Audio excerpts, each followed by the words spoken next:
Baik, kita mulai. Assalamualaikum warahmatullahi wabarakatuh. Selamat pagi Bapak Ibu, bagaimana kabarnya hari ini? Luar biasa. Ya, ini masih suasana Hari Santri Nasional. Dua. Nah, untuk hari ini, di kesempatan ini saya akan menyampaikan tentang diseminasi tentang budaya positif. Tentunya saya berterima kepada Bapak Ibu yang telah meluangkan waktu di tengah kesibukan mengajar dan tugasnya. Jadi untuk diseminasi ini kaitannya dengan pengibasan dari kami DGB dan Yayasan Ponorogo di 3 bulan pendidikan guru bergerak budaya positif.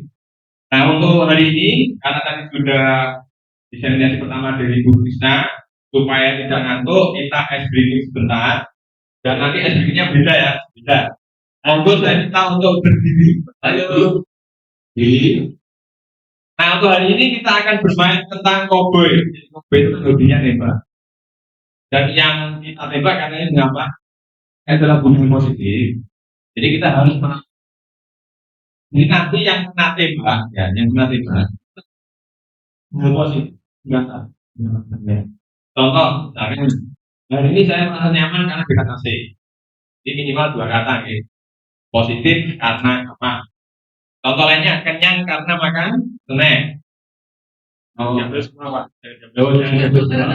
Ya nanti bebas. Jadi boleh Bapak Ibu menyiapkan dulu sekarang. Yang penting nanti ketika mendapat bidan didor, hal positif dengan siap ya, dan nanti bebas Bapak Ibu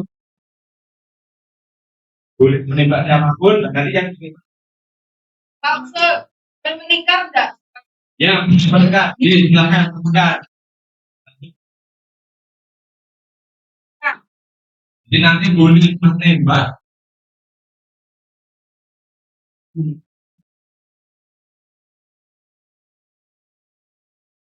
Nah, siap yang menunggu adalah kita berikan simulasi dulu.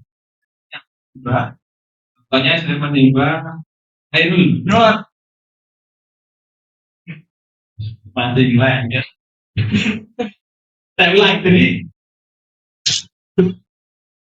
Enggak ada. Nanti terang nanti untuk yang gram berikutnya.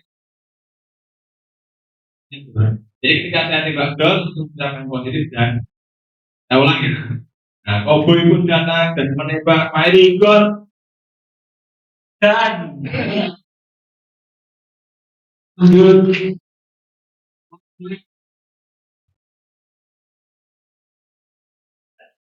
Ayo bahagia karena di sini berkumpul dengan teman-teman.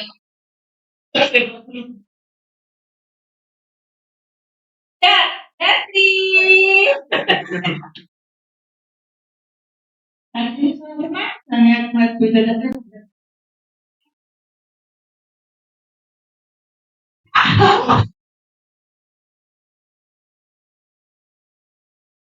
Jalan kokel. ya. Ini saya senang karena semua berikut sehat. Ya. Koi menembak.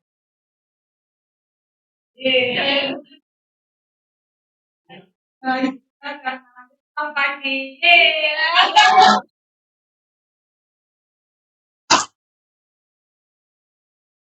Oh, boleh menembak. Dot. Hari ini saya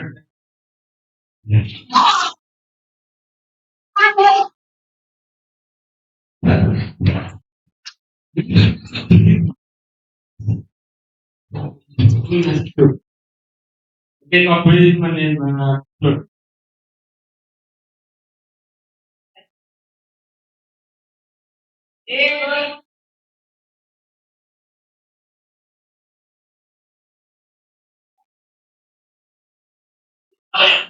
Hari ini saya senang sekali karena Mas Daber dari pagi.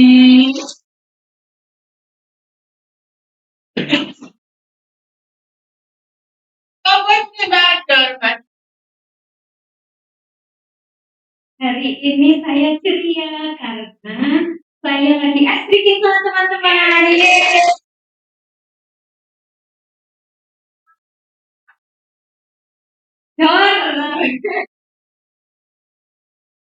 Saya senang karena hari ini mau kondangan. Koboi tertembak dengan sangat ditutup.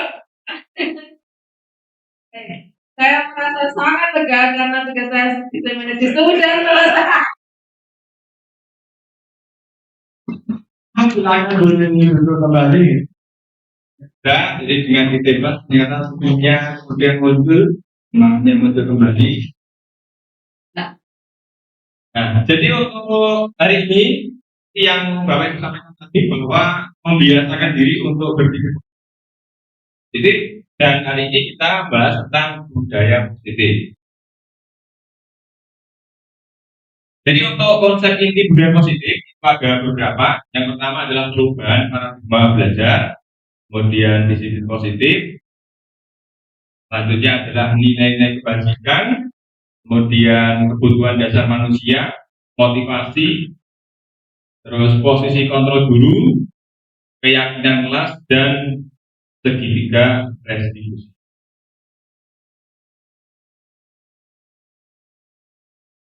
Sekarang kita bahas tentang paradigma guru untuk dengan budaya positif. Jadi budaya positif di sekolah itu adalah nilai-nilai dan kebiasaan di sekolah yang berpihak pada peserta agar mereka dapat berkembang menjadi pribadi yang kritis, penuh hormat, dan bertanggung jawab.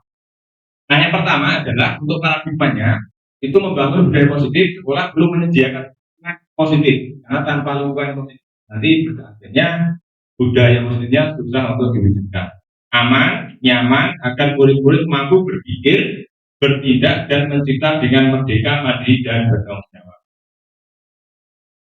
Yang kedua, nah ini, jadi budaya positif yang kita bahas ini adalah bukanlah tindakan merubah produk hukum. Jadi di sekolah kita bagian dari provinsi, Dinas Pendidikan Provinsi Jatim.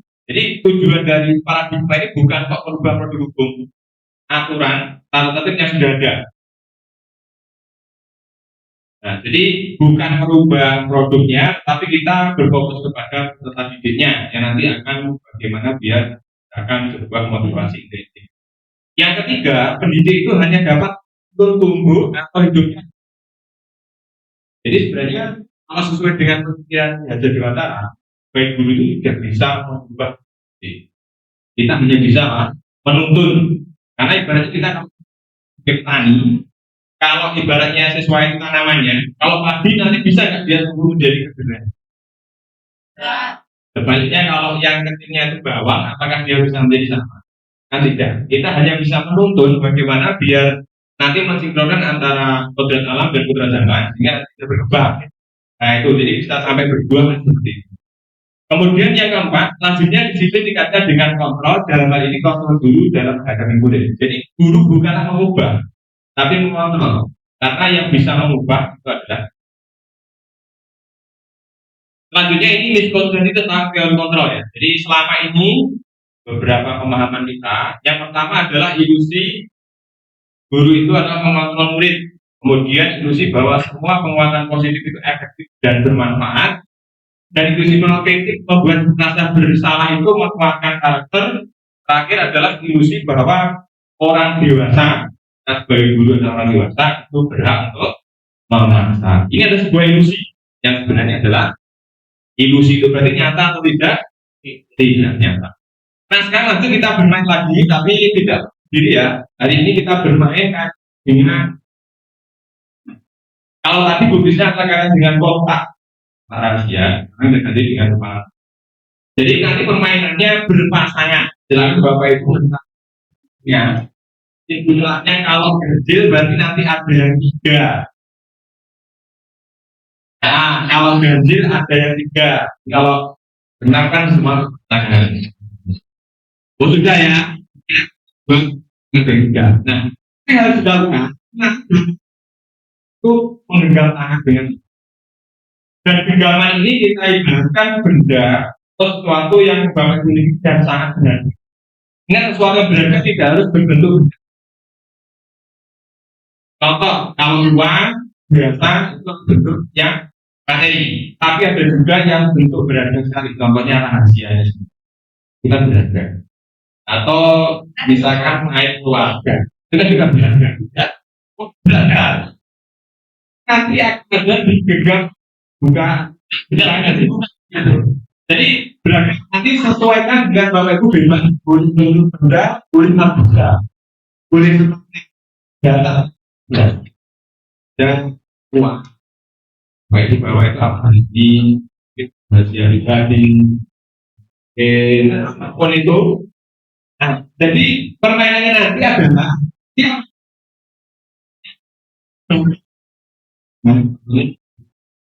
berarti nanti siapa yang menggambarkan siapa? Duit. Nah, jadi yang menang ya yang menggenggam atau yang bukan? Yang menggenggam. Berarti nanti permainannya, nah berarti boleh merayu, boleh memaksa, mengintimidasi, boleh menipu, ya. Bagaimana upaya biar buka genggamannya. Nah, genggamannya kan begitu berharga. Yang lain salah, gitu. Maka nanti ini sekali lagi bebas ya, boleh nanti Bapak Ibu itu merelakan untuk dibuka, diberikan, dibuka. Tapi Bapak itu juga boleh untuk apa tetap menggenggam, jadi bebas. Enggak boleh di paham oke Bapak itu. Oke.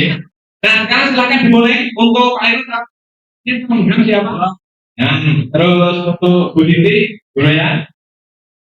Nah, sekarang silakan dipraktekkan untuk dirayu, diintimidasi, dipengaruhi, dibujuk dan sebagainya. Dan nanti akhirnya keputusannya bagaimana? Nanti keputusannya gimana? Silakan apakah ditutup? Nah, silakan 30 detik dari sekarang. Ya, waktu. Ini yang berbuka ya. Ini sama mobil kan lah. Dulu. Kita enggak ya. Jangan semua dengar aja. Ya, jadi untuk itu aja gambar keputusan.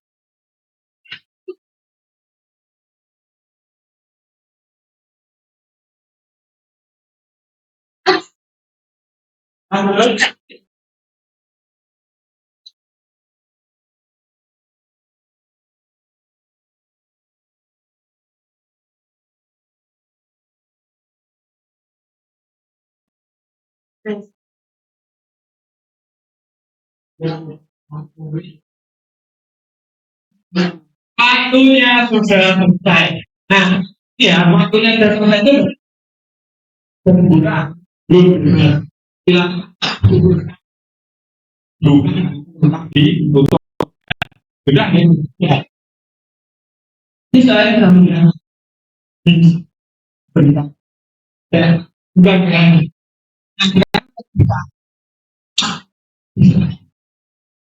yang begitu riwa.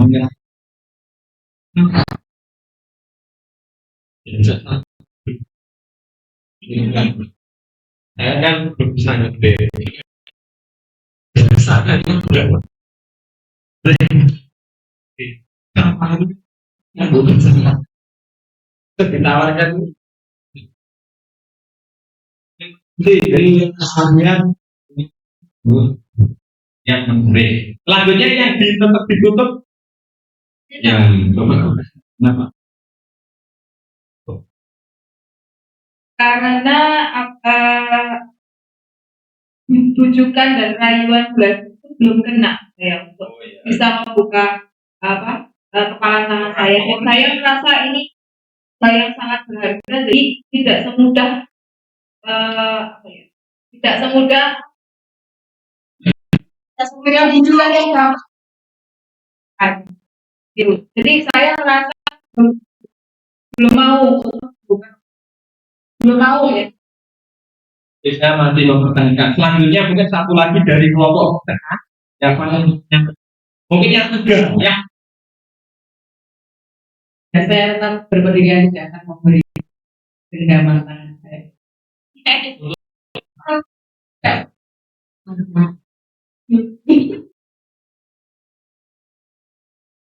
Ya terima kasih Bapak Ibu sudah bermain.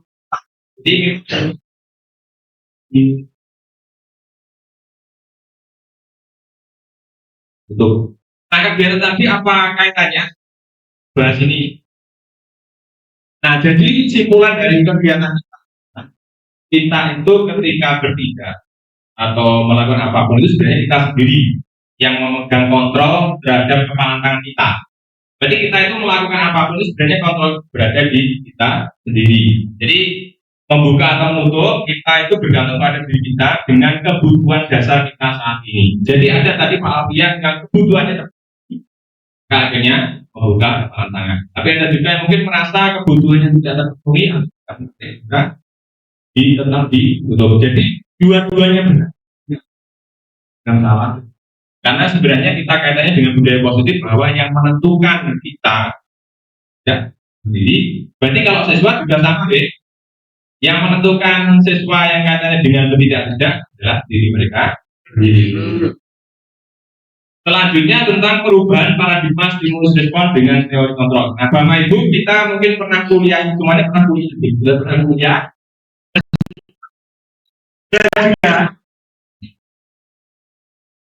Ya, stimulus respon itu kan biar nanti tes itu biasanya. Nanti kan belajar lagi ya sampai pedagogi. Nah, ternyata sekarang sedang berkembang. Kalau dulu namanya terus stimulusnya berupa maupun jadi reward and punishment. Nah, kalau sekarang itu ada teori kontrol yang baru ya namanya. Bedanya adalah kalau stimulus respon itu PLKS-nya sama kebutuhannya. Kalau kontrol berbeda. Kalau stimulus respon itu semua orang melihat yang sama. Jadi kita memandang siswa itu anggap aja gelas yang kosong. Karena gelas yang kosong maka kita akan memberikan yang sama. Berarti harusnya juga ikut dengan apa yang kita sampaikan. Stimulusnya sama, berarti pastinya kan mereka juga bertindak sama. Tapi kalau sekarang setiap orang memiliki gambaran yang berbeda. Kemudian kita mencoba mengubah orang agar berpandangan sama dengan kita. Kalau yang contoh tidak, kita berusaha memahami pandangan dunia. Kemudian perilaku bodoh dilihat sebagai suatu kesalahan. Kalau teori kontrol itulah semua perilaku. Dua. Jadi pasti ada yang mungkin melakukan pelanggaran dan sebagainya. Itu mereka pasti memiliki alasan dan kemudian orang lain bisa mengontrol saya. Nah, kalau teori kontrol itu adalah hanya Anda yang bisa mengontrol diri Anda. Kemudian saya bisa mengontrol orang lain. Kalau di teori kontrol Anda tidak bisa mengontrol orang lain. Kemudian pemaksaan ada pada saat rujukan. Kalau teori kontrol adalah kolaborasi dan konsensus itu yang menciptakan pilihan di dua-duanya bukan dari satu pihak. Model berpikir menang atau kalah. Kalau teori kontrol adalah model berpikir menang dan ini berusaha yang terintimidasi dan sebagainya, tapi merupakan kegagalan. Ya seperti halnya Pak Irul dan Pak Alfian itu bukan ya pinting bukan karena dipaksa akhirnya mau. Dengan kita bahas tentang disiplin positif, sudah disinggung bersama Rujna, ya sudah paham tentang disiplin yang berasal artinya adalah belajar. Kemudian disiplin positif itu merupakan salah satu penerapan disiplin yang bertujuan untuk bukan kesadaran. Jadi kuncinya disiplin itu adalah kesadaran. Kan katanya yang lain dan membenarkan saja tanpa imbalan penghargaan ancaman pun hukuman. Jadi kesadaran kuncinya. Jika kalau dikatakan SMA 2 Ponorogo itu disiplin, itu artinya adalah kesadaran Pak muridnya, bukan karena sejarah. Jadi kalau kita katakan biasanya SMA itu ibaratnya penjara.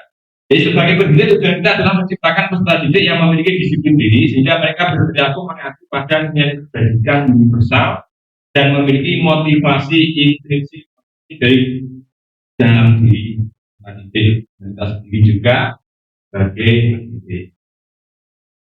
Selanjutnya adalah, nah ini sekarang kita bahas ini mungkin langsung relevan atau berkaitan dengan kita sebagai pendidik. Jadi ada motivasi ekstrinsik, ada motivasi intrinsik. Untuk motivasi ekstrinsik ada dua, menghindari ketidaknyamanan atau hukuman. Nama lainnya adalah tekanan. Yang kedua adalah untuk mendapatkan imbalan atau penghargaan atau namanya keuntungan. Jadi kadang kita motivasinya lebih banyak yang ekstrinsik. Jadi itu yang ekstrinsik dan secara umum dua ini dalam kehidupan bagaimanapun baik siswa maupun apa pendidik. Sebenarnya kalau motivasi intrinsik itu adalah menjadi orang yang mereka inginkan dan menghargai diri sendiri dengan nilai-nilai yang mantap. Jadi karena saya yakin, bukan karena dari sisi ekstrinsik dapat keuntungan atau tidak, apakah saya dapat hukuman atau tidak, dan lebih kepada intrinsik. Selanjutnya, jadi tadi sudah kita bahas bahwa orang mau melakukan sesuatu yang tadi mau memberikan gambarnya itu karena mungkin dari kebutuhan dasar manusianya apa? Dia merasa mungkin akan mau melakukan sesuatu. Nah, ini ada 5, yakni bertahan hidup, kasih sayang, penguasaan, kebebasan, dan kesenangan. Saya yakin Bapak itu merasakan juga, mengalami dan memahami. Jadi kalau bertahan hidup ya mulai dari makanan, pakaian, tempat tinggal, keamanan, kesehatan. Kalau kasih sayang itu ya merasa diterima, diperdulikan, kerjasama, menjadi bagian dalam kelompok. Kalau penguasaan itu mulai harga diri, keinginan untuk dianggap, memimpin, berprestasi, diakui dan didengar. Jadi penguasa itu bukan hanya menguasai, tapi memang dia merasa bahwa itu diakui dan didengar oleh pemimpinnya. Jadi bukan kok masalah menguasai hanya sebagai pemimpin, sebagai yang pemimpin. Kebebasan itu bersifat mandiri, memiliki pilihan, hal baru, mengendalikan. Nah, kesenangan itu bermain, humor, antusiasme, dan tawa. Ini semuanya adalah kebutuhan kita sebagai pendidik dan juga kebutuhan siswa di kelas maupun di luar kelas. Selanjutnya tentang 3 ini. Nah, sekarang boleh nanti Bapak Ibu boleh menyadar, boleh bertanya atau boleh berbeda pendapat, karena dalam hal belajar sebuah proses untuk bisa menerima pola itu sebuah proses. Nah, hukuman itu adalah tidak terencana atau tidak. Contoh, ketika ada anak terlambat, itu kan kadang-kadang kita nggak terencana. Ini dihukum apa? Jadi kalau ada anak kemudian terlambat dan hukuman kita itu random ya atau tidak pasti, itu berarti namanya adalah hukuman. Dan yang dihukum pun deg-degan. Nanti hukumannya apa?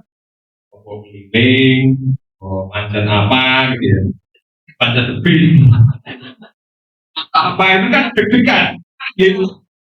Nah, tiba-tiba. Atau ketika kita di dalam kelas terus ada anak yang mungkin agak lain ya, misalnya agak lain itu di luar apa ya? Luar kita.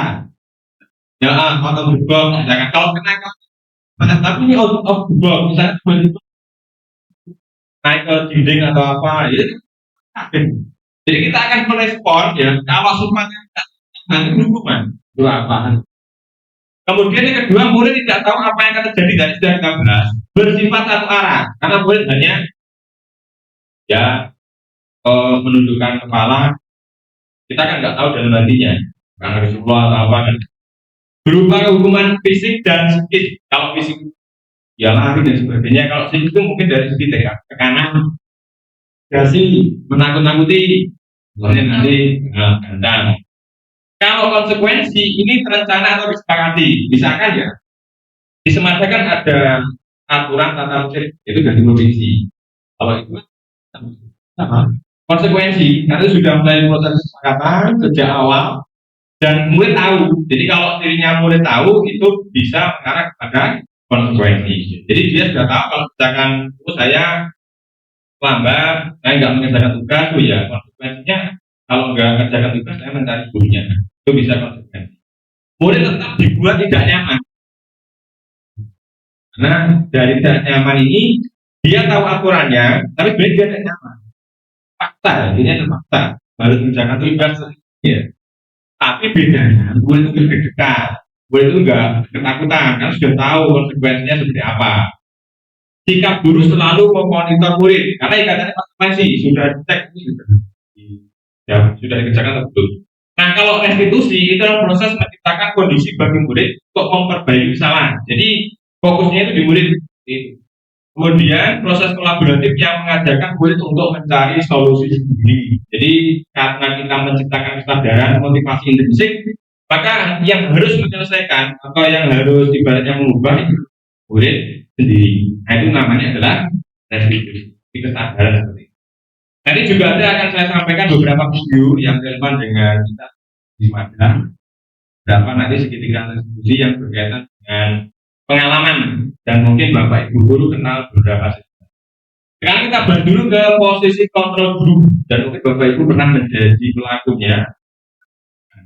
Ada namanya penghukum. Semuanya pernah ya? Saya belum pernah menjadi penghukum. Begitu bagaimana pernah? Ya mungkin saja begitu kan sangat berat, jadi nggak ada hukum. Oh, pernah dihukum. Yang kedua, pembuat merasa bersalah. Ini saya mengakui merasa bersalah. Karena waktu itu saya berpikir bahwa setelah itu kan berdoa. Cara mengatasinya itu bagaimana biar dia itu apa ya dewasa, tersindir sebenarnya. Jadi kalau tersindir kan gerak sendiri. Itu kalau pikiran saya dulu seperti itu. Jadi membuat merasa bersalah itu bagaimana biar anak itu merasa bersalah, merasa ini. Biasanya kita pakai kalau bahasa Indonesia kan pakai ironi ya, kita sedih, kita pakai lainnya. Sebagai teman, nah kalau sebagai teman itu ya kedekatan. Jadi ibaratnya kita sebagai teman, maka komunikasinya dalam menghadapi murid itu ya teman, ngobrol, kata itu teman. Pemantau, nah pemantau ini sebenarnya kita, jadi istilahnya kita memantau anak itu berapa kali lambat, itu sudah berapa kali yang kerjaan tugas, mungkin loncat dari tembok berapa kali. Nah itu kan kita mencatatnya, namanya mantau. Atau bertanya memvalidasi, kamu sudah berapa kali itu juga.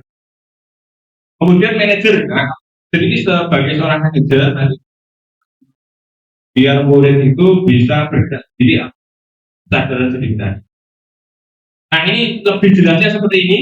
Jadi walaupun tadi sudah saya berikan gambarnya, ini sebuah tabel. Biar Bapak Ibu tidak pusing karena tulisannya kecil. Ini kita bagi menjadi dua. Jadi ada 3 tabel secara umum. Tabel yang pertama dan kedua itu adalah kontrol dari luar atau extrinsic. Sementara yang paling sana itu adalah kontrol diri. Kemudian yang di sini ada penghukum, membuat orang bersalah, teman, dan pemantau. Nah untuk yang teman dan pemantau itu sebenarnya adalah identitas berhasil. Jadi kalau kita sebagai teman dan pemantau itu sebenarnya identitasnya adalah berhasil. Atau tujuan kita sebenarnya adalah berhasil. Tapi yang terjadi berbeda dengan seorang manajer. Contohnya ini. Kalau penghukum sama pembuat orang bersalah di sini sudah masuk ke tabel yakni kontrak gagal. Jadi tujuannya gagal. Identitasnya gagal. Contohnya menghargai, menunjuk, mendir. Nah nanti hasilnya adalah memberontak, menyalahkan orang lain dan berbohong. Itu akan berontak. Kemudian kalau pembuat orang bersalah itu adalah menyembunyikan, nyangkal dan berbohong. Ini hasilnya. Kalau yang sebagai teman itu hasilnya adalah ketergantungan. Jadi kadang-kadang kita kan biar anak itu mau cerita atau anak itu akrab dekat dan sebagainya kan kadang kita berlaku sebagai apa? Nah, yang awalnya adalah anak itu ya kita bisa menggali. Tapi kalau keterusan nanti akan menjadi apa? Ketergantungan. Jadi sebenarnya harus kita jadi teman terus biar anak itu mau mengikuti apa yang kita minta. Kalau pemantau itu menyesuaikan diri bila diawasi. Jadi kalau poinnya banyak ke gurunya maka dia nggak berani melakukan. Kalau gurunya nggak ada, misalnya dan nyatat maka balik istilahnya akan berbeda. Tapi kalau yang manajer maka hasilnya adalah ini ya, jadi menguatkan pribadi, jadi nanti menunjukkan standar semuanya. Jadi secara umum simpulannya seperti itu. Jadi sebenarnya kalau jadi teman dan pemantau itu ya berhasil.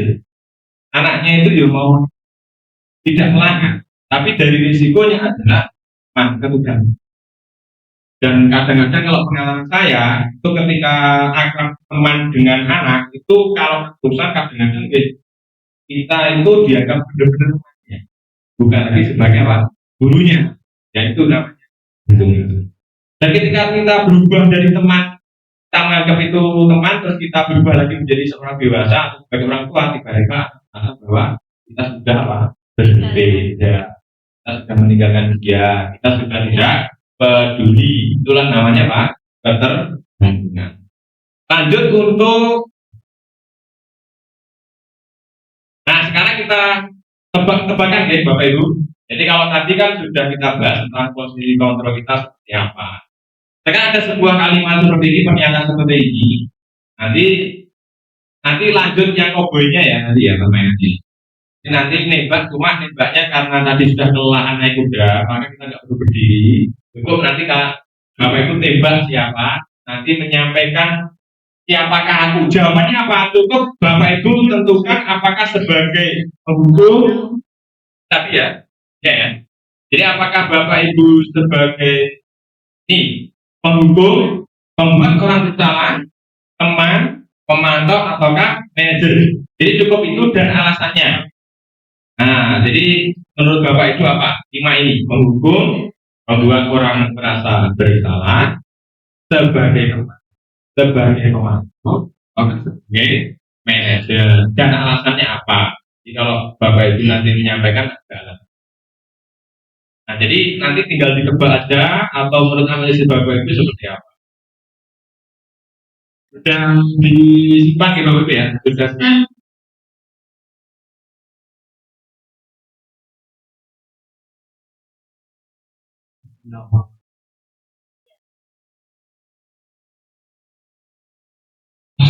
Jadi ada 5, nanti tinggal Bapak Ibu untuk menebak atau menganalisis dan alasannya. Nah, sekarang kita mulai dari 0/1. Nanti ya, tembak itu, dan ini nanti silakan Bapak Ibu yang kena tembak Don di bawah, dan alasannya apa? Silakan, alasannya bebas. Menurut Bapak Ibu, pengalaman Bapak Ibu itu termasuk yang apakah penghukum, teman, pemantau, ataukah mungkin manajer, membuat merasa bersalah seperti itu. Kita mulai nomor 1. Ini saya mulai dulu, saya tembak ke Bapak Ibu, nanti silakan diteruskan berikutnya. Nah, Kobe berjalan-jalan naik kuda, kemudian menembak Buliador. Saya kecewa sekali dengan kamu. Membuat rasa bersalah. Membuat rasa bersalah. Kemudian kalau berjalan lagi, saya Alasannya alasannya itu karena melas ya. Jadi ada bahasa melas dan kecewa sekali dengan kamu. Kan bukan ada bahasanya ya. Kalau ada bahasanya, saya kecewa dengan kamu. Oh ya, sambil terus. Bukan. Dapat di sini terus channel pakai. Lanjut. Dan yang menembak siapa? Katanya ada yang pengen saya tembak. Oh, ada yang pengen. Ada yang pengen saya tembak Pak Mudi. Kalau Pak Mudi, Pak. Itu nomor 2, Pak. Untuk nomor 2 sih tampaknya kamu tidak pernah benar melakukannya itu masuk untuk sebenarnya nama kalimatnya itu berarti Nah, sebelum lanjut, yang kita cek jawabannya dari 2 tadi. Ya, dan Pak Nir. Yang pertama kita cek jawabannya kira-kira apa? Sekarang. Membuat orang merasa bersalah. Jadi benar ya? Ya. Lanjut yang kedua, Pak Munir apa ya kira-kira ya? Tidak pernah melakukan penghukum. Sudah, sekarang lanjut ditembak. menjadi betul tidak pernah lagi menimbang Jawabnya mana, Pak?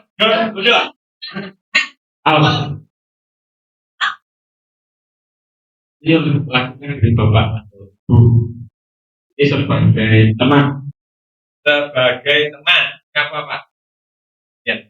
Karena ada konotasi dia makan. Artinya mensupport. Bukan mendukung Bapak. Ya. Lanjut, dua-dua nanti baru ya, silakan menembak Bu Kris. Pak,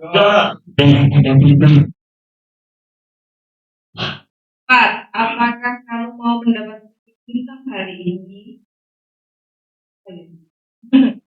Apa ini ya? Saya kalau bocor. Apakah kamu mau mendapat bintang hari ini? Manajer. Ya. Karena menanyakan kemauannya. Menanyakan kemauannya. Nah, sebelum lanjut nembak orang lain ya. Ya. Yang pertama, yang ketiga ya. Nah.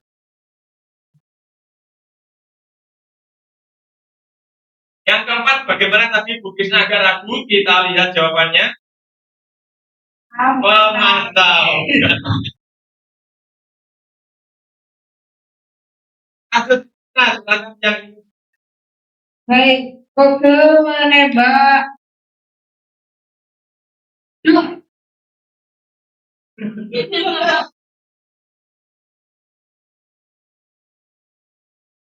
Gimana kamu bisa menyelesaikan masalah ini? Ya.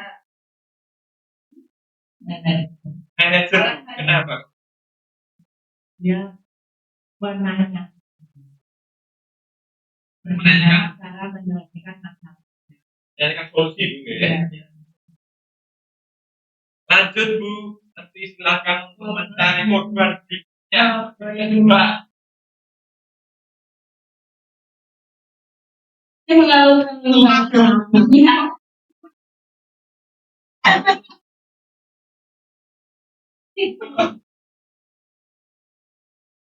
lanjut Bu Sur. Lanjut nomor 6, yaitu kamu selalu yang paling terakhir, jadi pemantau.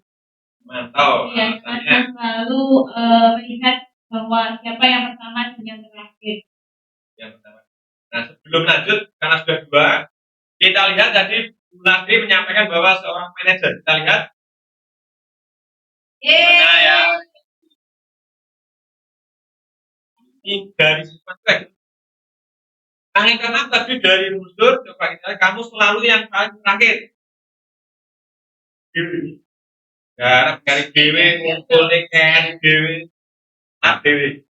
Ternyata adalah karena dari kalimatnya sebenarnya kita ya baik tapi dari titis mungkin ya, karena terus kita menghakimi ya paling. Lanjut Bu Sur, silakan. Ya. Nomor penembak terempat. Udah. Udah. 7 itu Gimana coba kalau orang membuat rasa bersalah. ya Pak kau itu Misalnya itu dia dibenturkan dengan orang. bukan wah Supaya merasa bersalah, nah, sudah tidak lagi, apalagi berbenturan dengan orang. terima kasih para selanjutnya silakan ditembak. Bu Widya. Ya. Silakan Bu Widya untuk nomor 8. Ya sudah, ini tidak apa-apa, nanti itu bisa bereskan. Oke teman. Alasannya Bu Widya.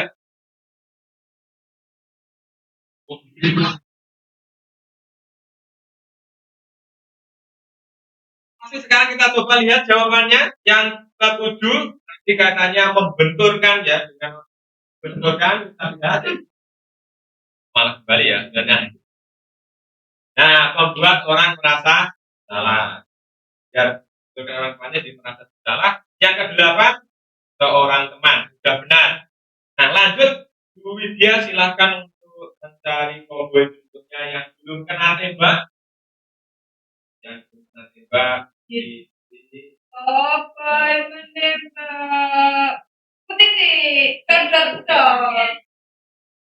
Nomor 9. Apa rencana kamu memperbaiki hal ini? Apa rencana kamu? Ini posisi kontrolnya adalah seorang manajer. Alasannya karena guru coba untuk mengevaluasi bagaimana cara siswa bisa memperbaiki dirinya sendiri. Ya, memperbaiki. Yang Bu Royan ya.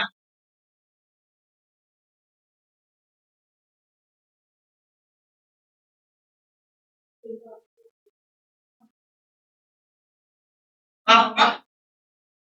Pemantau. Terima kasih sekarang ini karena sudah semuanya sudah kena tembak dan tinggal 2 belum kita lihat sama-sama jawabannya. Nomor 9, apa rencana kamu untuk memperbaiki hal ini? Adalah seorang manajer. Kalau ini adalah bagaimana biar anak itu bisa memperbaiki dirinya sendiri. Jadi bagaimana untuk motivasi intrinsik. Yang terakhir, apa yang telah kamu lakukan? Kira-kira apa? Memantau. Karena kita memantau ini ya. Ini sudah. Dan sekarang untuk waktunya saya mungkin ada Bapak Ibu yang ya sebagai kontrol apa dan pengalamannya bagaimana atau mungkin kesannya mungkin ada Bapak Ibu. Atau mungkin seperti ini, Bapak Ibu tidak setuju. Jadi mungkin pernah melakukan di sekolah dan merasa bahwa yang saya lakukan itu bukan hukum.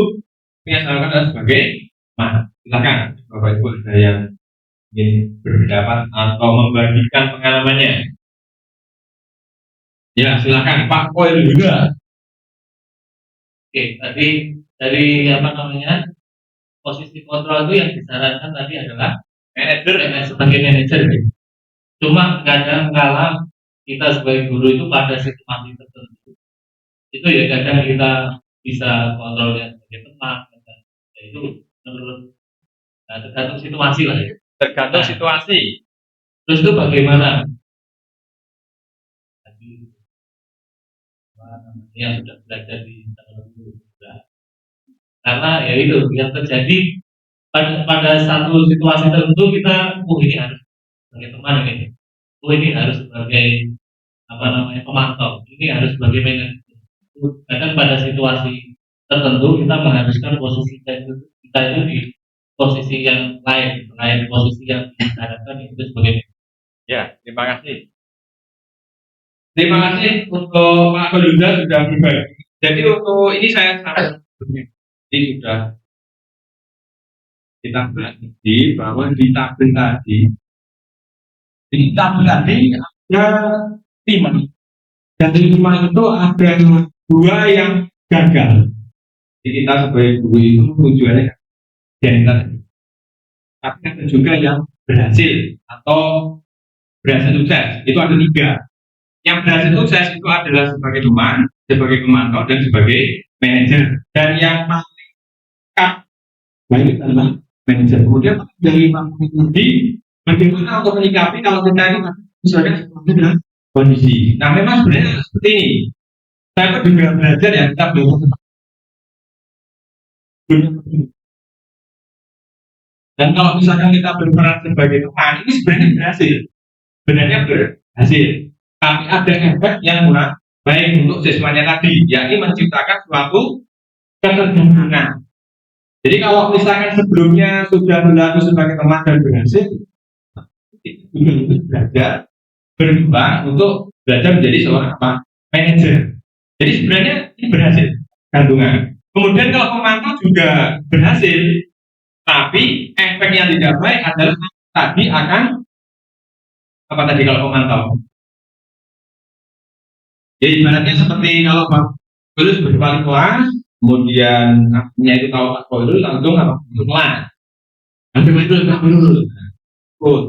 Nanti di poin. Waduh nanti dicatat poinnya kan itu. Sebenarnya itu juga berhasil dari sisi pintas sukses karena anak menjadi tidak melanggar, tapi ada sisi apa? Negatifnya. Jadi ketika diawasi akan baik, tapi kalau tidak diawasi kembali. Jadi memang sebenarnya 5 posisi kontrol itu bukan berarti bahwa semuanya manajer dan tidak. Kita harus berproses. Jadi mungkin kalau yang 2, tentunya kalau 2 ini ya kita hindari karena ini jelas gagal. Nah untuk yang manajer kita belajar bagaimana supaya anak itu memunculkan motivasi intrinsik. Jadi kita bagaimana biar akhirnya mengajukan pertanyaan-pertanyaan yang tujuannya adalah berupaya anak itu menyelesaikan masalahnya sendiri atau bagaimana dia. Nah, itu gimana itu guys. Jadi sebenarnya dua-duanya tapi efeknya yang jangka pendek, yang jangka panjang. Lanjut mungkin ada lagi dari Bapak Ibu. Sama saya juga dulu malah yang nggak baik ya. Jadi yang sebagai ini membuat merasa bersalah. Ternyata itu bukan kok sebagai pemantau, ternyata malah membuat merasa bersalah. Selanjutnya untuk Keyakinan kelas. Jadi keyakinan kelas, mengapa kok bukan peraturan? Ya, keyakinan sama peraturan. Yang pertama, keyakinan itu bersifat lebih abstrak daripada peraturan yang lebih rinci dan konkret. Kenapa kok ini lebih baik yang abstrak dan konkret? Ya. Tapi kadang-kadang kan dia tidak berpikir secara universal. Ambil kok dapat poinnya. Itu kan universalnya seperti itu. Jadi harapannya kalau keyakinan itu adalah menumbuhkan supaya kita itu punya keyakinan lebih universal. Kita terlambat itu ya secara balik. Hei, entah itu 5 menit, entah itu 1 jam, entah itu 5 jam. Jadi kita paham bahwa terlambat itu baik. Tapi kalau terlalu peraturan yang rinci itu kadang menimbulkan kita terlalu fokus. Jadi yang lainnya itu kita anggap tidak masalah. Karena saya pernah menjumpai ada anak yang kalau terlambatnya 1 jam aja, mending tidak apa-apa dihukum, tapi kalau lebih baik tidak masuk. Karena ketakutan dari segi aturannya yang terperinci. Jadi dia belum universal bahwa lambat itu nggak baik. Keyakinan belas berupa pernyataan universal, kemudian senantiasa dibuat dalam bentuk positif. Ini bedanya seperti ini. Kalau jangan terlambat masuk kelas, itu positif atau negatif? Negatif. Di awal tidak, jangan itu negatif. Tapi kalau kita ubah menjadi positif, itu bukan fokus negatifnya terlambatnya, tapi dibuat menjadi fokus positifnya apa? Mana?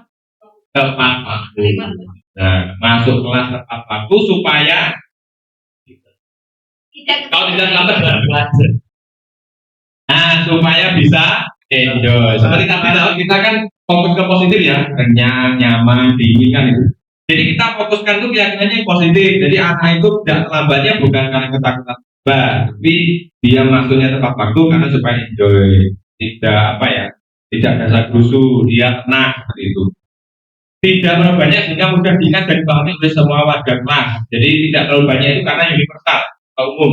Kemudian sebaiknya suatu yang dapat diterapkan di bank tersebut, semua warga kelas hendaknya ikut berkontribusi dalam pembuatan keyakinan kelas berupa kegiatan curah pendapat. Nah, jadi curah pendapat ini untuk menggali, karena dengan curah pendapat itu murni dari keinginan anak, bukan yang kita sebagai guru langsung ya, menjatuhkan mereka dengan buku aturan. Dia berbagi. Nah, itu sebenarnya pengen apa? Supaya belajarnya nyaman. Bersedia meninjau kembali keyakinan kelas dari waktu ke waktu. Karena memang mengapa kok ini dari waktu ke waktu dan kaitannya dengan ini. Nah, sekarang kita bahas untuk keyakinan kelas ini ya. Jadi keyakinan kelas itu berbeda dengan kesepakatan kelas. Kalau kesepakatan kelas, dia sifatnya lebih rinci ya, atau lebih detail. Misalkan tidak terlambat lebih dari 5 menit, itu namanya adalah kesepakatan kelas. Tapi kalau keyakinan kelas itu sifatnya umum, misalkan ya, datang tepat waktu. Nah, jadi datang lebih awal, itu namanya adalah keyakinan kelas. Jadi sifatnya itu umum. Kenapa kok sifatnya umum? Karena dengan sifat yang umum maka lebih tidak membebani kita. Karena kalau ada angka 5 menit dan sebagainya, itu sifatnya adalah membebani. Jadi kegiatan hari ini nanti akan saya berikan link ya, sudah dibaca linknya ya. Nah, nanti di linknya itu, nanti kita akan bermain tentang Jamboard fiturnya Google. Nanti kalian akan ngetik di situ tentang kesepakatan kelas yang ingin kalian sepakati. Jadi kalau keyakinan kelas itu semacam kayak peraturan kesepakatan dalam kelas ini supaya nanti kita bisa belajar dengan nyaman. Gitu ya. Nah, jadi nanti kegiatannya apa saja, apa yang harus ditulis. Yang ditulis itu kayak gini. Jadi nanti biar nggak bingung. Yang pertama adalah tentang kedisiplinan. Jadi nanti kita sepakati kalau disiplin di kelas ini itu bagaimana. Contohnya datang tepat waktu. Kemudian mengikuti pembelajaran sampai dengan selesai. Kemudian mengikuti tugas, mengerjakan tugas sampai selesai itu ya. Yang kedua adalah saling menghormati dan menyayangi. Nah, saling menghormati ini tentunya dengan teman-teman satu kelas, itu saling menghormati misalkan ya, menghormati, kemudian menyapa dan sebagainya. Jadi itu saling menghormati. Kemudian itu misalnya, inisiatif untuk bertanya kepada guru, inisiatif untuk menyelesaikan tugas yang tertinggal, itu namanya adalah kemandirian. Kemudian bertanggung jawab itu kalau ada kejadian misalkan dari guru ya, ada permintaan guru, tugas, dan sebagainya itu harus bertanggung jawab. Sikap, perilaku, dan kesopanan, menjaga kebersihan kelas, kerapian, dan kerajinan. Nah ini nanti ruang lingkupnya. Kemudian di bagian grup ya, itu sudah saya kirim tentang poin pelanggaran. Sudah dibaca itu ya? Nah nanti kalau kamu masih bingung, nanti akan kita konversi dari poin pelanggaran di Semada. Di Semada itu kan ada aturan poin pelanggaran. Nah poin pelanggaran ini sumbernya juga dari Dinas Pendidikan Jawa Timur. Kegiatannya adalah seperti ini, kalau masih bingung ya, maka kita ubah yang seperti di poin pelanggaran ini, kita ubah dengan bukan kalimat negatif. Jadi nanti kita fokus ke kalimat positif. Kalimat negatif itu seperti ini ya. Misalkan,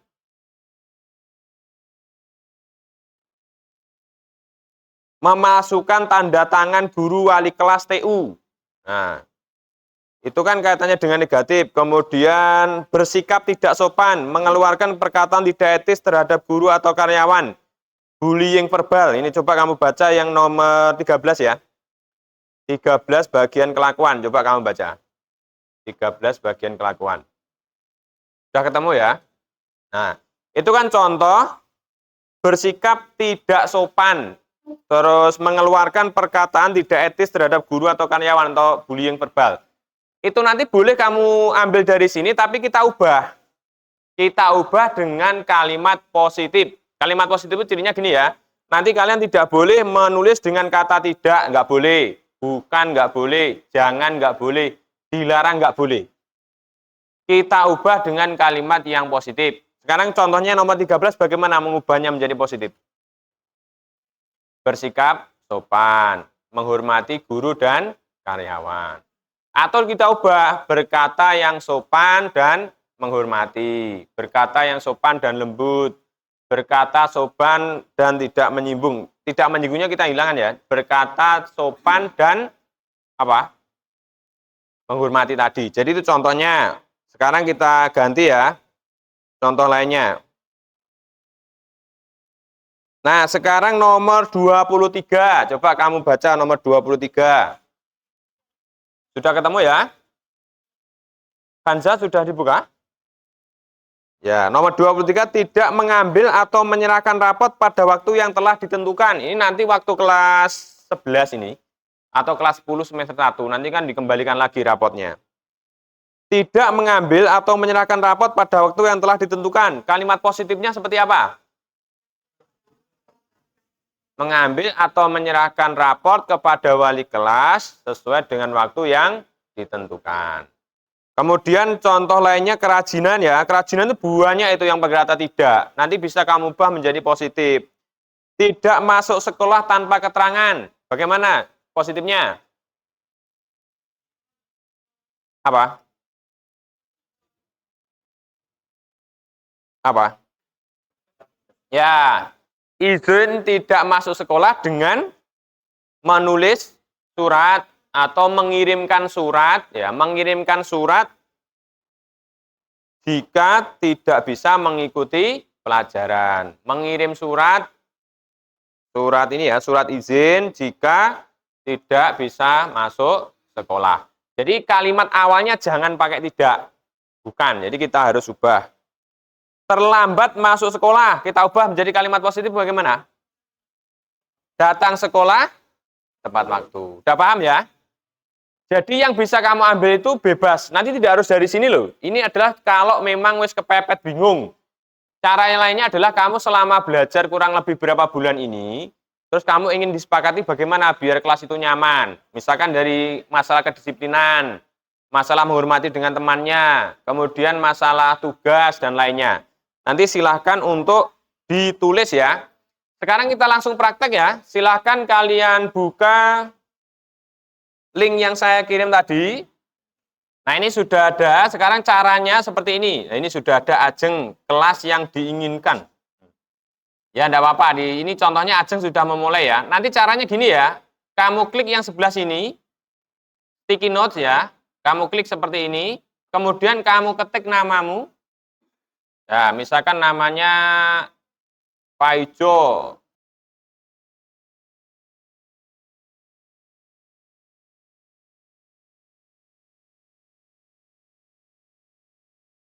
Nah sekarang saya ingin mengajak Bapak Ibu diskusi yang sudah kita sampaikan tadi. Kalau kita berpikir ini kan kita sebagai generasi milenial, nah, mungkin murid kita kan Gen Z, mungkin nanti ada generasi yang lainnya. Nah pertanyaan saya seperti ini yang membuat kalian bertanya-tanya. Kalau kita yang di era sekarang ini kan tadi yang di teori biologistik kan yang sudah usang, kemudian hukum dan peraturan juga tidak baik. Apakah Bapak Ibu guru kita pada waktu dulu itu adalah guru yang salah? Silakan Bapak Ibu berdebat. Benar.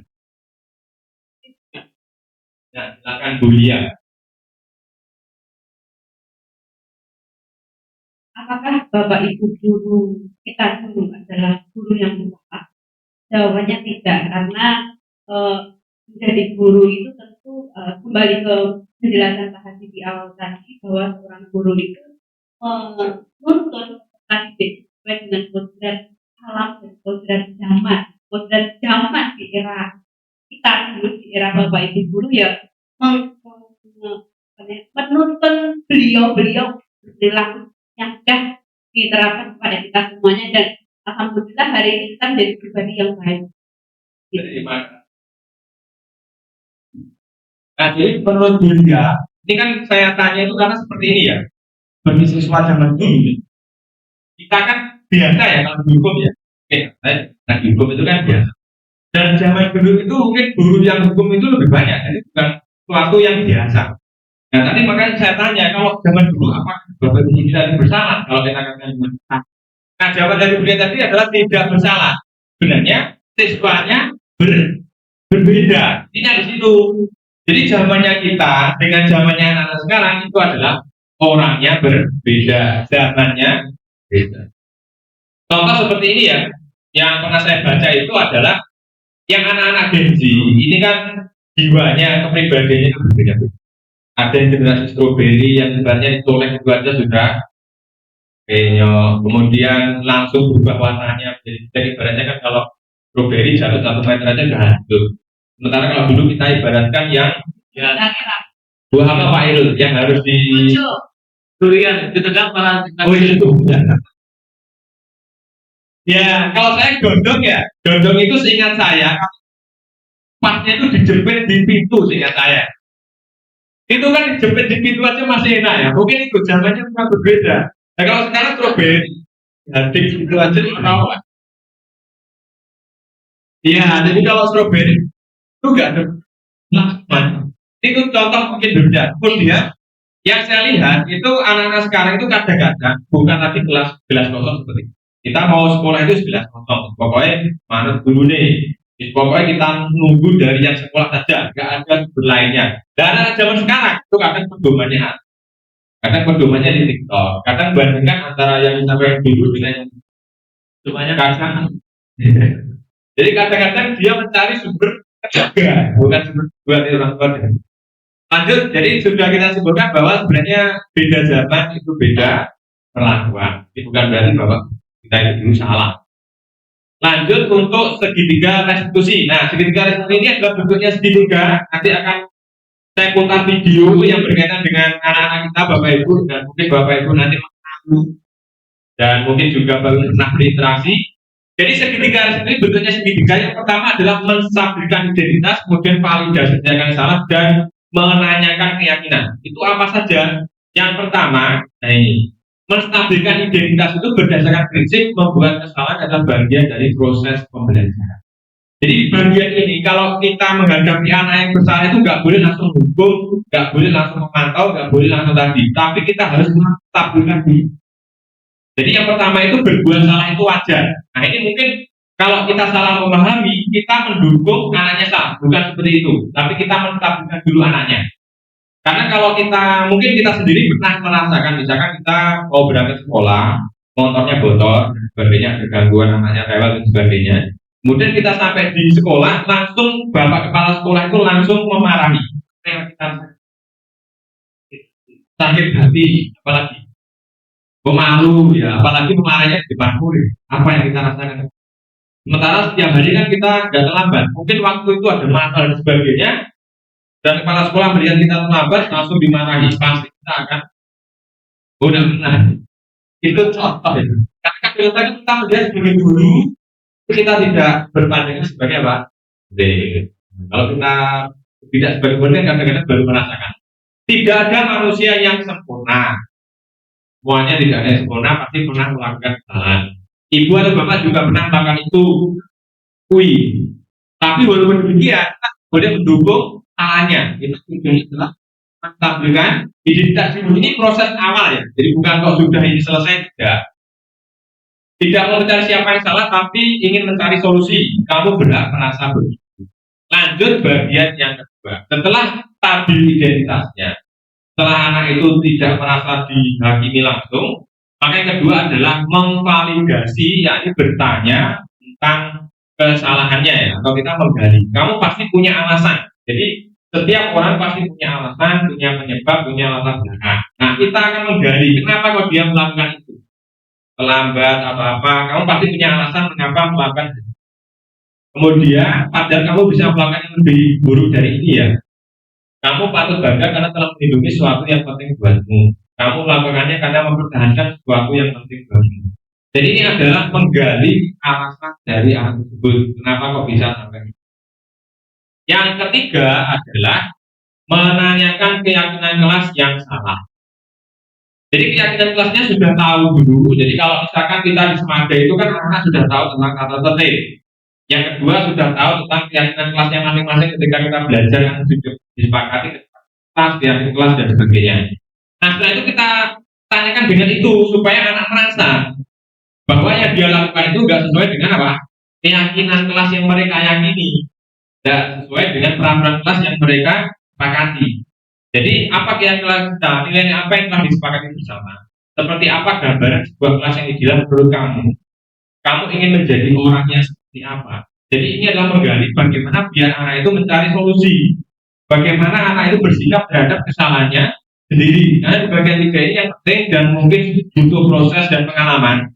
Bagaimana biar anak itu menjadi kesadaran, kemudian memperbaiki dirinya sendiri, menyesuaikan dengan keyakinan yang mereka yakini atau percaya. Jadi kita tidak langsung menghukum, tidak langsung ini tidak. Bagaimana biar mereka itu melakukan sendiri, oh ya saya salah, saya ini dan sebagainya, terus dikaitkan dengan keyakinan. Nah sekarang ini contohnya, jadi kita langsung ke studi kasus. Saya pernah 4 yang saya lakukan untuk studi tingkat restitusi dan hasilnya memang berbeda-beda. Yang pertama terjadi perundungan di kelas 10-10 ini baru saja, Bapak Ibu yang ada di kelas 10 terhadap seorang murid yang bernama Loretta yang fobia terhadap serangga. Itu kemarin terjadi tidak lama ya, bulan Oktober. Kemudian yang kedua adalah seorang murid yang sering meninggalkan kegiatan KBM dan tidur di kelas. Dan anaknya mulai kelas 10 sampai 11. Pelajaran saya masih sama. Dan mereka kemarin saya praktekkan terus saya rekam di video untuk tugas CDD juga. Nah untuk yang nomor 3 dan 4 ini adalah kolaborasi. Bukan saya sendiri.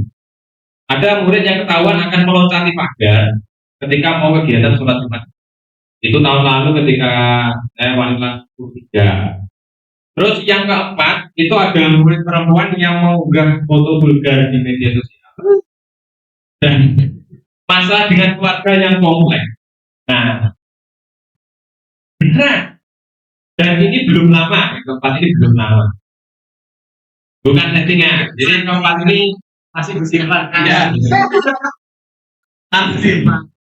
Bukan fotonya. Jadi keempatnya ini bukan ini ya. Saya kemarin memang benar-benar terjadi. Kalau yang dua juga benar-benar terjadi. Cuma yang 3-4 ini untuk dokumentasinya belum. Karena yang kelas 3 itu. Jadi itu nomor 3 itu karena kejadiannya tahun lalu ya. Ini juga masih berproses banget. Jadi ya, bila untuk anaknya sudah masuk. Walaupun memang ini belum sepenuhnya sampai apa. Semoga nanti terus masuk ya. Nah sekarang kita cek ini yang kemarin. Nah ini ya contoh penerapan segitiga restitusi. Ini videonya ada, coba saya.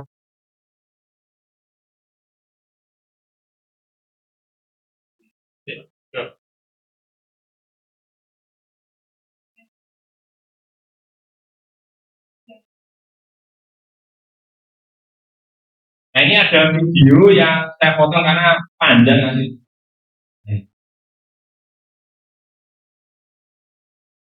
Menyajikan 2 rekaman wawancara dari 2 kasus. Untuk kasus pertama itu adalah kasus anak kelas 10 dari saya sekaligus sebagai wali kelas, yakni ada siswa laki-laki bernama Atahila itu melakukan perundungan terhadap Laureta. Laureta ini anak perempuan yang ternyata fobia terhadap serangga. Dan ternyata dari hasil rekaman itu ada alasan yang tertentu ya, atau alasan yang tidak saya duga. Apa itu alasannya? Silahkan disimak video berikut ini. Jadi karena kan ketakutan aja ya, ketakutan karena dirundung teman-temannya, nah, kan itu informasinya kan gitu. Iya. Nah, itu kemarin kamu termasuk yang teman-teman rundung itu atau enggak? Saya juga termasuk Pak, soalnya itu saat jam pertama kan pelajaran biologi, Oh, terus iya. teman-teman juga membawa jangkrik, juga saya termasuk membawa jangkrik juga. Nah, pada saat jam terakhir setelah istirahat kedua, Laureta itu menunjukkan kalau dia takut jangkrik, terus teman-teman juga mulai menakut-nakuti sebagai ya bercanda. Terus saya juga inginlah ikut menakut-nakuti. Dan setelah itu, dia karena ditakut-takuti, dia melawan dengan mengejar teman-temannya. Ternyata dia juga punya asma. Oh. Itu kok ada jangkrik itu kenapa di kelas ada jangkrik itu? Itu saat pelajaran biologi, saat guru mapel biologi itu menyuruh meneliti serangga, terus teman-teman sepakat membawa jangkrik. Jangkrik waktu kejadian itu pada waktu pelajaran biologi atau Sesudah jam pelajaran biologi, teman-teman itu malah taunya setelah istirahat kedua kan jangkriknya ada yang mau dilepaskan, nah terus ada yang menakut-nakuti, nah terus ada yang ke Laureta takut Pak. oh, ya namanya bersama teman-teman ya, itu memang guyon kan memang biasa, canda guyon. Ya karena memang satu kelas, apalagi terus dari kelas 9 ke kelas 10 itu kan memang masa anak-anak yang sifatnya memang guyon kan gitu. Yang kedua memang ketika kita guyon bercanda itu kan medianya beragam, bisa pakai hewan atau apa. Terus kemarin kan sama, guru kan juga apa itu sering bercanda juga. Nah, kemarin kamu tahu nggak itu kalau Laureta itu fobia atau takut dengan jangkriknya itu? Saya kira itu hanya takut biasa Pak. Di apa ya perundungan atau sama Laureta itu alasannya teman-teman kenapa kok seperti itu? Alasannya yang pertama pasti bercanda, juga teman-teman tidak tahu juga dia punya fobia. Yang kedua, teman-teman ya namanya juga menjodoh-jodohkan gitu loh. Menjodohkan itu kayak gimana? Kayak kan ada satu anak nih, bahwa suka ya kata teman-teman suka Laureta. Terus katanya dia katanya teman-teman mau menakuti Laureta dengan jangkrik. Terus kayak inisiatif biar si Davin namanya, si Davin itu jadi pahlawan, dia bilang ojo toh nakuti Laureta gitu, malah Davinnya juga ikut, jadi kayak teman-teman malah ya bisa guyon bisa bullying juga. Oh jadi gini, apa kemarin itu direncanakan apa enggak ini? Enggak. Oh enggak. Kalau masalah kaitannya ada yang suka itu gimana? Maksudnya apa? Ya namanya juga masih transisi dari SMP ke SMA, ketemu teman-teman banyak, ada yang suka, ya. Namanya juga cinlok kadang.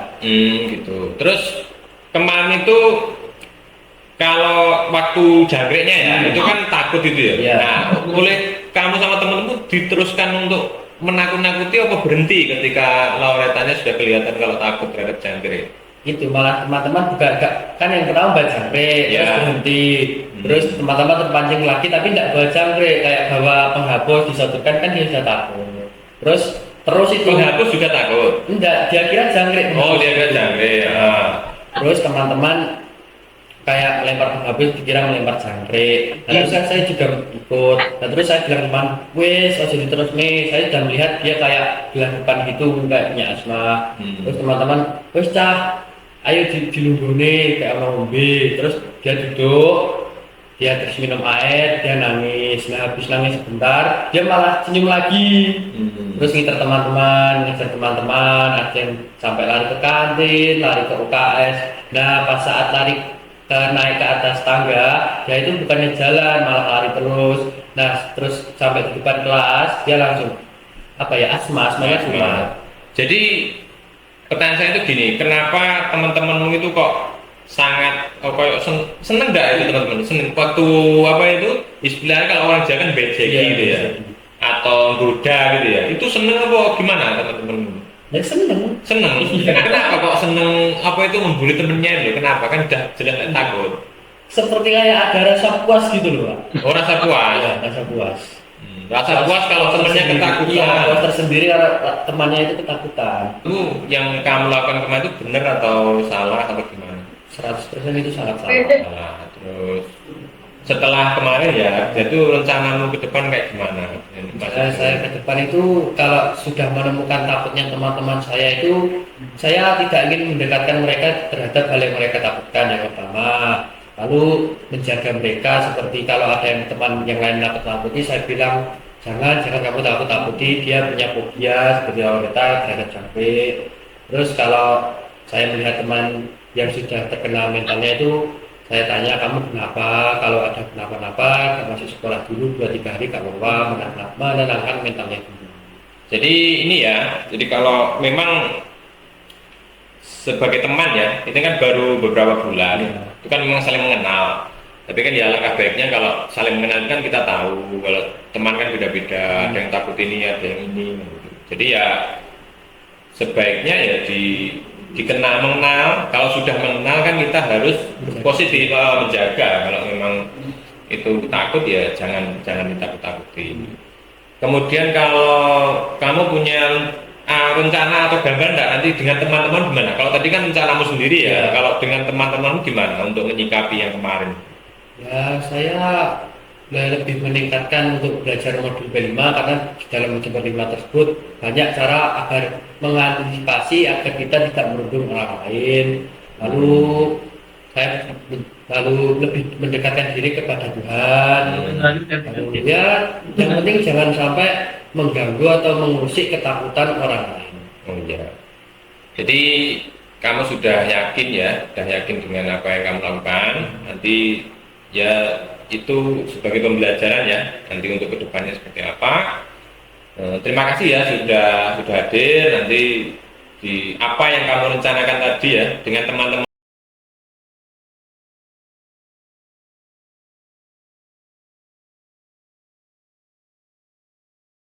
Nah itu tadi Lawenta ya. Nah, dia untuk mandi Lawenta dan ini. Apa yang Lawenta ini yang saya tahu adalah dunia anak kudus dan sepertinya kejadian anaknya itu sampai di bawah mas, orang tuanya itu bisa sudah sampai rumah sakit. Itu kan saya juga agak was-was. Jadi anaknya mau sampai nafas ke rumah sakit, itu belum ada. Kemudian saya datang ke kelas itu, saya minta pengakuan siapa yang pertama katanya itu Lorena ini. Nah, jadi saya penasaran itu kenapa kok sampai melakukan perundungan yang anaknya sampai ke ini. Kenapa? Tadi Bapak Ibu untuk contoh yang sudah saya lakukan kaitannya dengan penerapan segitiga restitusi dan ini memang benar-benar terjadi. Jadi kalau Bapak Ibu ke kelas 10 ada namanya kita, kalau nanti juga karena anaknya fobia dan setelah saya tanya ke orang tuanya memang kadang-kadang fobianya itu beragam. Ternyata tidak hanya jamret saja. Jadi kadang dia juga fobia terhadap dan ya, jadi saya telusuri ke orang tuanya seperti itu. Dan memang kalau sudah fobia itu sampai dia kayak kejang-kejang seperti itu atau sangat-sangat ketakutan sampai sana apa. Itu namanya Lorena anak. Nah berikutnya tadi yang untuk yang kedua itu yang kaitannya dengan yang tidak. Untuk yang kedua ini yang namanya Ridwan Nasir. Sebenarnya juga ada videonya, tapi secara umum hampir sama. Ridwan Nasir mungkin Bapak itu juga kenal, aktif di OSIS dan memang sejak kelas 10 kualitasnya saya sampai kelas 11 memang dia berada paling depan itu masih tidur ya. Jadi sangat nyenyak untuk tidurnya. Kemudian kemarin saya videonya juga ada. Jadi yang ini untuk videonya yang lengkap yang ini Pak.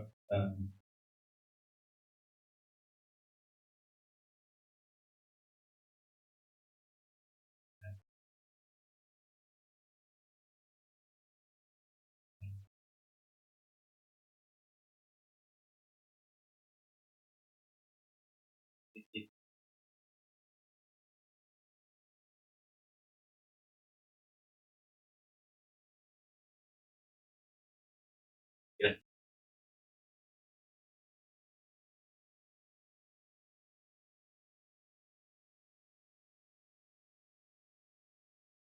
Ya.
Nah, itu untuk yang Ridwan Hasri. Ini berusaha untuk mengatur kegiatan antar proses dengan sekolah dan sudah menyampaikan bahwa caranya Ridwan Hasri itu semester 2 ya. Atau ini berpikir kembali katanya dengan proses. Karena memang dulu sudah sempat dengan orang tuanya, nilainya yang sangat rendah, berapa tagihan dulu yang belum dikerjakan, itu orang tuanya itu bertanya ke saya, apakah dan itu berhenti dari OT. Dan saya sampaikan bahwa menyesuaikan saja. Jadi anaknya ingin memperbaiki dengan menyeimbangkan antara kegiatan OSIS dengan di kelas. Kemudian untuk kelas 11 semester 2, yang kelas 12 tentunya sudah lepas dari OSIS, anaknya masih mempertimbangkan. Nanti kalau masih mengganggu sekolah atau mengganggu kelasnya, ya memikirkan bagaimana untuk mengaturnya. Jadi mendelegasikan ke adik-adiknya. Selanjutnya untuk yang kasus ketiga dan keempat, oh ya tadi untuk kasus ketiga ini saya punya videonya Bapak Ibu, cuma videonya yang kasusnya ya, belum ke ini. Kita mau kan?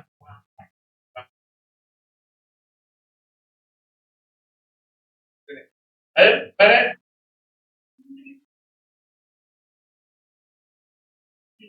Nah,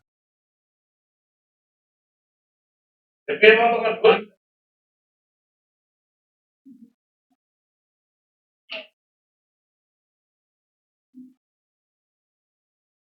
Nah ini adalah video untuk dari Tatip yang kemarin melaporkan ke saya, ada 2 orang anak, yakni namanya adalah Farel dan Abid. Dan Farel dan Abid ini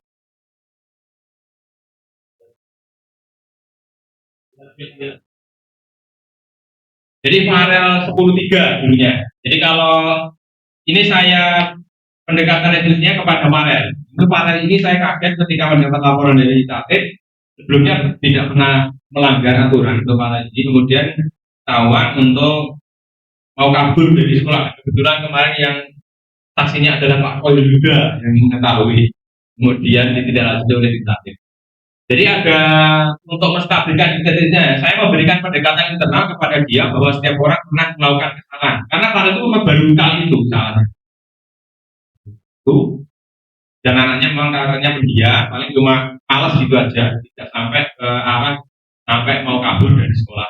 Kemudian validasi tindakannya, saya wawancara secara khusus untuk menggali kenapa dia berani melakukan tindakan dan keluar dari sekolah ketika kegiatan sholat Jumat. Waktu itu saya wawancaranya di BK bersama Pak Haji sama Pak Haji, kemudian ternyata ada beberapa yang bisa saya gali. Ternyata Farel itu mau melakukan itu karena permintaannya dari Abim. Nah, kemudian saya tanya, kok kamu mau diminta Abim, diajak Abim untuk keluar dari sekolah tidak ikut sholat Jumat? Ternyata mereka berencana untuk loncat di pagar yang dekat dengan puskesmas, kemudian loncat terus jalan kaki ke depan. Kemudian saya tanya mau kemana, ternyata mau ngopi. Saya telusuri lagi, kok dia karena jarang melakukan tindakan mau berani. Ternyata itu ada aspek si Abim ini memang sering traktir. Jadi Abim itu ngajak teman-temannya ngopi di luar seperti itu, kemudian yang bayar itu Abim. Hingga anaknya Farel itu merasa sungkan kalau Abim itu meminta tidak. Dan itu tidak hanya yang Farel ini, ada beberapa yang siswa di kelas saya dulu itu juga seperti itu. Di Gapin, saya masih ingat juga seperti itu. Jadi dia selalu dibosi, kalau kita dibosi di kantin itu yang bayar juga di luar kalau kopi juga sehingga mereka merasa untuk sungkan. Dia mau membuka tangannya tadi. Iya, ya, jadi dia mau membuka karena merasa dapat keuntungan, jadi dia mau datang melanggar itu karena keuntungan tadi. Kemudian setelah itu saya untuk kaitannya keyakinannya salah, itu menanyakan apa yang telah melanggar apa. Jadi ini saya tanya apakah itu benar atau salah, kemudian hanya mengambil kesalahan, kemudian juga sudah menghubungi orang tuanya, dan orang tuanya juga sempat kaget, belum pernah anaknya itu sempat. Biasanya paling cuma males, akan mengumpulkan seperti itu. Dan anaknya memilih, akhirnya kemarin itu memilih untuk konsekuensi. Jadi konsekuensi dengan guru agama, kaitannya hafalan. Jadi anaknya berjanji untuk tidak mengulangi, dan akhirnya konsekuensi sebagai bentuk kesalahan dia untuk memperbaiki. Itu yang ketiga. Kemudian untuk yang keempat, yang Bapak Ibu tadi tanya, jadi untuk yang keempat, ada mendapat laporan dan informasi ada murid perempuan yang memposting foto dan video vulgar di media sosial. Jadi memang terjadi, ya kebetulan awal saya wali kelas yang kelas 10 ini, yang 10-10, diunggah beberapa kali dan sudah menyebar di siswa. Dan memang kemarin saya berusaha ini kolaborasi ya Bapak Ibu ya, tidak hanya saya. Dan memang kemarin itu ternyata yang saya alami itu justru yang beratnya kasus ini itu adalah bagaimana menjaga anaknya itu tidak merasa apa ya dihakimi oleh orang. Karena fotonya sudah menyebar, itu banyak guru yang bertanya, murid yang bertanya, dan ada juga guru yang berkomentar bahwa saya kok diam saja. Sebenarnya tidak, saya memang sengaja untuk tidak bahkan, karena memang itu kaitannya dengan apa ya, digital atau jejak digital yang susah dihapus, susah hilang. Dan anak ini masih proses Bapak Ibu. Ini alhamdulillah kemarin sudah masuk ini, walaupun memang sebenarnya tidak masuk selama 10 hari. Tapi memang anaknya sudah masuk, sudah kembali normal. Dan anak ini memang mengalami dua kali. Ini yang pertama, anaknya sudah bersedia untuk mengulangi, sudah dihapus, dan sudah masuk seperti biasa, tapi ternyata kembali untuk melakukan pelanggaran. Ternyata ada teksnya bahwa memang kita sebagai guru yang di sekolah ternyata paling dominan itu adalah keluarga. Jadi anak tersebut memiliki permasalahan dengan keluarganya yang memang tidak harmonis dan sebagainya. Dia kemarin akhirnya bersama guru BK itu memfokuskan keluarganya bagaimana. Dan akhirnya anaknya sekarang itu tinggalnya itu bersama. Kalau dirinya itu anaknya disambit sama terus pindah dengan ibu bapaknya kontrak, dan sekarang mbahnya itu diajak sekalian ke sini. Jadi di kontrakan itu sekarang ada ayah ibunya, ada kakek. Yang kakeknya memang piramidi sampai di sini, karena memang anaknya lebih dekat dengan kakek neneknya dan juga lebih harmonis. Ya, ceritanya seperti itu, dan semoga nanti anak tersebut sudah kembali untuk bisa belajar dan tidak. Nah sekarang refleksi kegiatan Bapak Ibu, sebelum saya tutup, saya ingin tahu refleksi kegiatan hari ini. Tadi kan kita sudah membahas beberapa aspek, sudah contoh nyata kita. Saya ingin tahu refleksi dari Bapak Ibu. Nanti silakan Bapak Ibu menjawab atau melengkapi yang titik-titik ya, rumpang. Yang pertama adalah setelah diseminasi ini, saat ini saya memiliki perasaan seperti apa? Sudah tadi mungkin dari kasus ini. Yang kedua, setelah mengikuti materi pembahasan ini, saya jadi paham apa mungkin sebelumnya kemudian berbeda. Yang ketiga adalah target atau kegiatan saya selanjutnya setelah mengikuti kegiatan hari ini adalah apa. Nah silakan Bapak Ibu mungkin menyiapkan dulu, boleh. Nanti silakan untuk menyampaikan, boleh tiga-tiganya, boleh salah satu. Boleh apakah rencana ke depan seperti apa, atau mungkin jadi paham atau berbeda paham dengan sebelumnya dengan materi yang sudah saya sampaikan tadi, atau perasaannya bagaimana, tanggapannya apa. Tadi kan banyak menanggapi tentang jangkriknya tadi, jadi silakan nanti menanggapi seperti apa. Nah mungkin saya beri waktu sekitar 15 detik, Bapak Ibu silakan.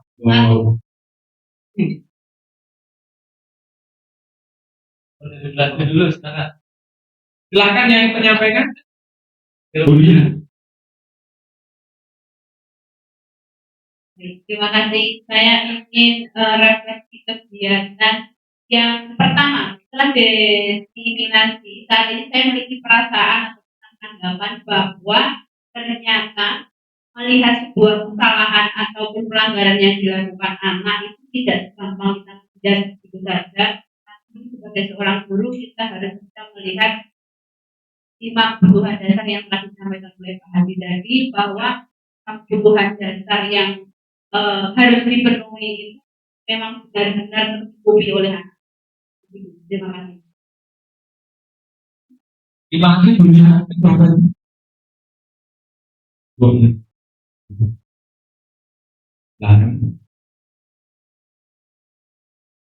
Ini Pak Yuda.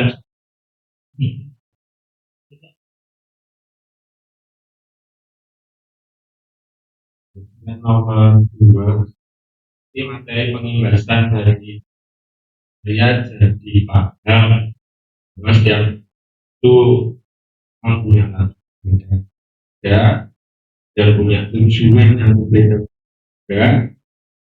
Dan itu sebagai guru sangat penting untuk menggali, mengetahui, mengenal lebih dalam, terus kemudian bagaimana caranya biar tujuan utamanya kita membuat siswa itu sadar dengan dirinya sendiri. Artinya maksudnya punya kesadaran dari dirinya sendiri untuk berbuat baik ataupun melakukan semuanya di sekolah itu contohnya karena di lingkup sekolah itu karena keinginannya sendiri, bukan karena ada unsur-unsur yang lainnya. Di komisi pelatihan sudah menyatakan refleksi ya, yang kedua, jadi tentang anak ya, upaya untuk dari dirinya sendiri. Selanjutnya yang terakhir mungkin ada Bapak Ibu, silakan Bu Titi.